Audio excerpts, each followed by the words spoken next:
2 minutes.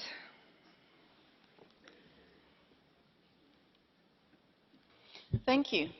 Now, some colleagues have mentioned partnership and addressing poverty, human rights violations, and that sounds very nice.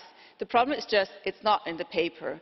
What the Commission is actually proposing here, colleagues, is to use all foreign policy instruments that the EU has at its disposal to use it for one sole purpose, namely to stop refugees and migrants on their way to Europe. Development aid, trade policies. We don't even have sanctions to sanction human rights violations in trade agreements, but now we will use trade sanctions when a country is not taking back the refugees, the people that fled from that specific country.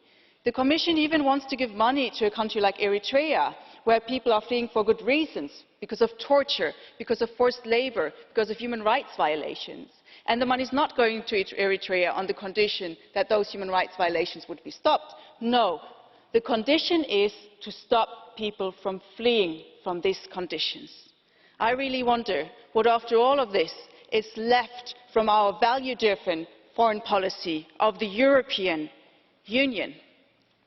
And you have mentioned the global responsibility, and indeed that's very important, but where is the responsibility of the European Union itself, of our member states? We cannot go around telling everyone, all the transit countries, to house more refugees if we ourselves, as one of the richest continents of the world, are not doing our job.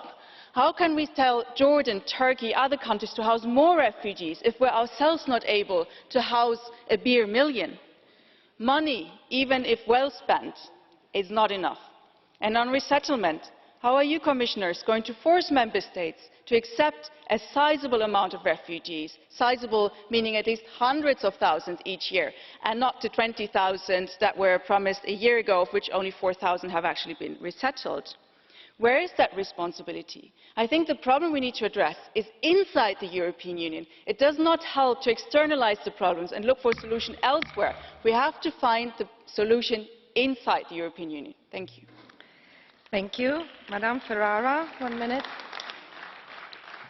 Grazie Presidente. La proposta illustrata dalla Commissione è di fatto una rielaborazione del Migration Compact del Premier italiano Renzi, in cui a prevalere una logica di cooperazione non disinteressata, ambigua, con pochi elementi di novità, basata sullo scambio piuttosto che sui bisogni e sui diritti